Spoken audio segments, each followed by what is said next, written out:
परिवार। चित्रा। अरे बहू चित्रा, अभी तक सब्जियां धुली नहीं, पोंछी नहीं और फ्रिज में भी नहीं रखी है। सुबह सुबह सब्जी मंडी से सब्जी ले आया था मैं। 10 बजने को है और फ्रिज की सफाई कब करोगी? खाना बच जाता है तो कम बनाया करो। यह पालक की सब्जी परसों की है ना, कल ही खत्म करनी चाहिए थी। सुरेश जी फ्रिज खोले खड़े थे। कमरे में 1.5 साल की सिया को संभालते हुए चित्रा एकदम से घबरा गई। सुबह से काम में लगी हुई है, अब सिया उठ गई तो उसके साथ भी लगना होता है।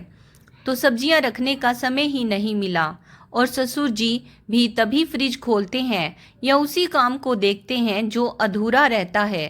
चित्रा ने मन ही मन सोचा। अरे भाभी, दही रात भर से बाहर ही रखा है, खट्टा हो जाएगा, कढ़ी बना लेना। देखा ही नहीं आपने, दही बाहर रह गया, सुबह रखना चाहिए था, देवर जतिन ने कहा। तभी नीरज की आवाज आई। ओहो चित्रा, तुमने प्रेस के कपड़े भी नहीं रखे, मेरी नीली शर्ट कहाँ है? अलमारी कितनी बिखरी हुई है, करती क्या हो तुम? पति नीरज की आवाज आई। हाँ जी। चित्रा ने अपना सिर पकड़ लिया। हे प्रभु, कैसा ससुराल मिला है मुझे। एक सांस कम थी जो 3 एक्स्ट्रा पावरफुल सांस भी मुझे दे दी। यह है उच्च मध्यम वर्गीय परिवार की बड़ी बहू चित्रा। विवाह को 3 वर्ष हुए।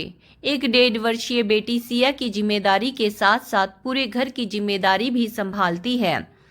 सासू जी तो वैसी ही हैं जैसी सबकी होती हैं, पर यहाँ सबसे बड़ी परेशानी घर के पुरुषों की है।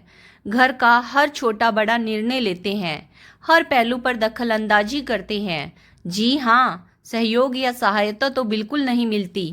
बस मीन मेख निकालना, कमियां बताना और गलतियां बताना और ढेर सारी सलाह देना। चित्रा अपने समय और सहूलियत के हिसाब से पूरा घर मैनेज करती है, पर सुबह का समय बड़ा मुश्किल भरा होता है जब घर में एक साथ 4 सास उपस्थित होती है।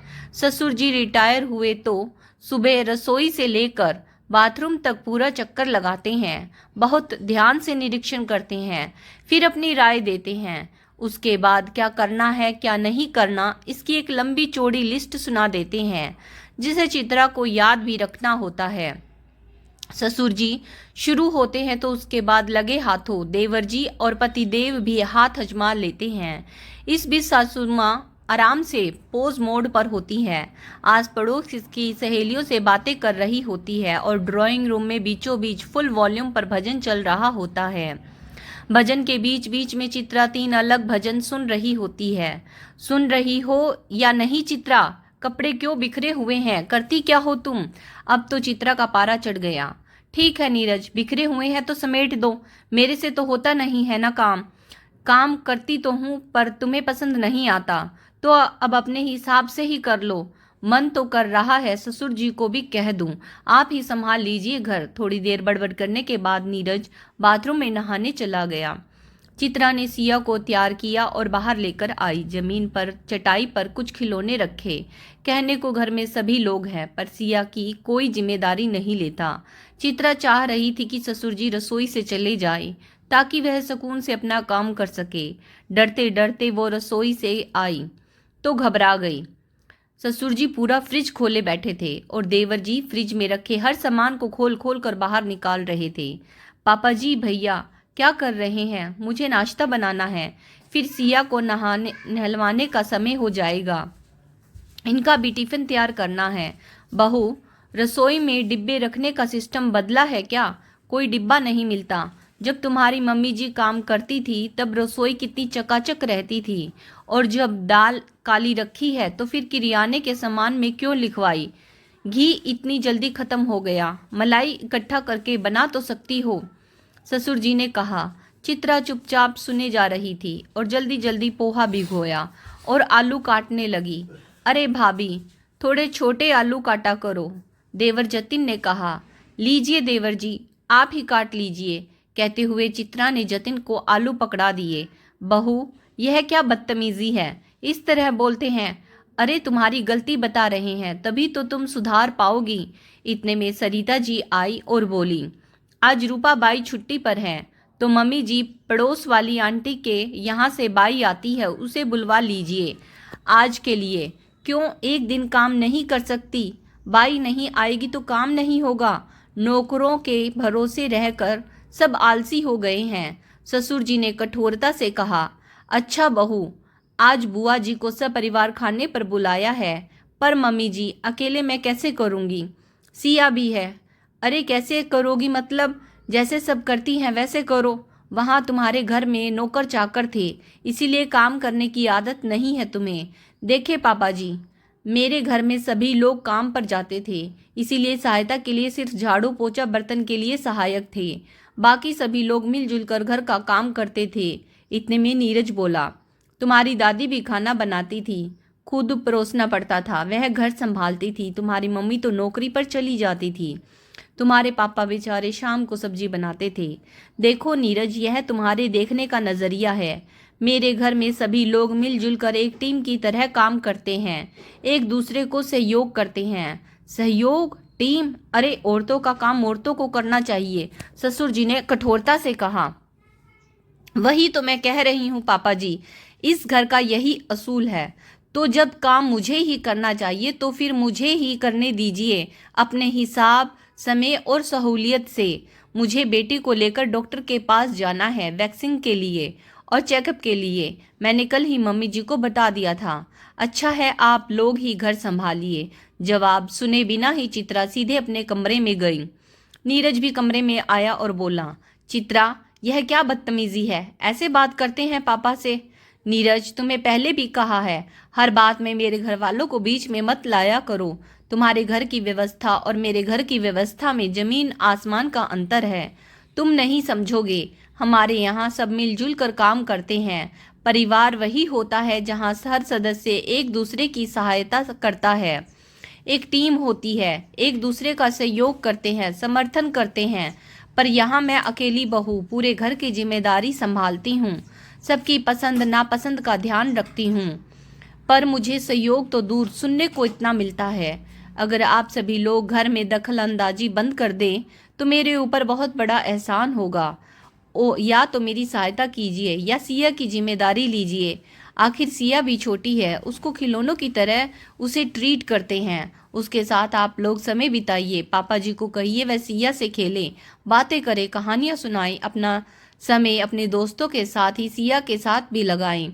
रसोई और मेरे कामकाज में क्यों बोलते हैं? देखो चित्रा, बात को कहाँ से कहाँ ले जा रही हो। चित्रा ने कहा, देखो नीरज, आज ना नाश्ता बन पाया है ना टिफिन। मैं डॉक्टर के यहाँ जाने के लिए लेट हो रही हूँ।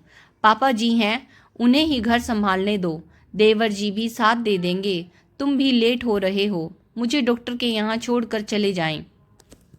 इधर सुरेश जी की बड़ी बहन दीपा जी पहुंची। सुरेश जी ने पूरी रामायण अपनी बहन को सुनाई। यह सुनकर दीपा जी खिलखिलाकर हंस पड़ी। अरे सुरेश, तू कब सुधरेगा? पहले सरिता को और अब बहू को भी नहीं छोड़ा। तू तो उसका ससुर है, सांस बनना छोड़ दे। तेरी देखा देखी जतिन और नीरज भी बिल्कुल तेरे जैसे बन गए हैं। एक औरत को अपने क्षेत्र में दखल अंदाजी बिल्कुल भी पसंद नहीं आती है। या तो उसके अनुसार उसकी मदद करवाओ, जिम्मेदारियां लो, या फिर उसको बिल्कुल फ्री छोड़ दो। अरे दीदी, फ्रिज की हालत देखी आपने? सब्जियां पड़ी थी बाहर, खराब हो जाती तो? पड़ा रहने दे, 8 बजे लाया था ना। बहू तो बिजी थी, वह 2 घंटे बाद रख लेती, पर काम तो करती ना अपने हिसाब से। अब तेरे हिसाब से यदि रखना है तो? बुआ, दही रात भर से बाहर पड़ा है, भाभी ने अंदर नहीं रखा, खट्टा हो गया। वह तो मैंने कहा कि कढ़ी बनाना, जतिन ने गर्व से बताया। जतिन, ज्यादा बड़बोला मत बन, भाभी है वह तेरी। इस तरह का व्यवहार करेगा तो तेरी बीवी से रोजाना मार खाएगा। दही बाहर पड़ा था, देखा ना तूने, तो तू रख देता। भाभी को बताना, मतलब कि तू उसकी गलती निकाल रहा है। कितना बुरा लगा होगा उसे। तू उससे छोटा है तो उसे कढ़ी बना लेना ऑर्डर देगा तू? ऐसे भी तो कह सकता है, भाभी समय मिले तो कढ़ी बना लीजिएगा। अब क्या बनाना है क्या नहीं, इसका फैसला चित्रा पर छोड़ दो। इतने नखरे क्यों करते हो? अगर आज सरिता या चित्रा तुम्हारी दुकानदारी पर आकर टीका टिप्पणी करे, गलतियां बताए, तुम्हारे आसपास घूमती रहे, तो तुम्हें कैसा लगेगा? यह सुनकर सुरेश जी और जतिन चुप हो गए। चलो नीरज की क्लास तो शाम को लूंगी, उसे समझाया था मैंने कि मदद किया कर, फालतू बोला मत कर।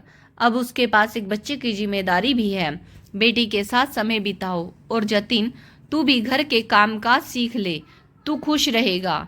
घर गृहस्थी की जिम्मेदारी पति पत्नी दोनों मिलकर उठाते हैं, नहीं तो पत्नी यह कह कर चली जाएगी कि ससुर जी संभालो घर, मैं चली। उधर चित्रा परेशान होकर अपनी सहेली के घर गई। शाम को जब लौटी तो घर की काया ही पलट गई थी।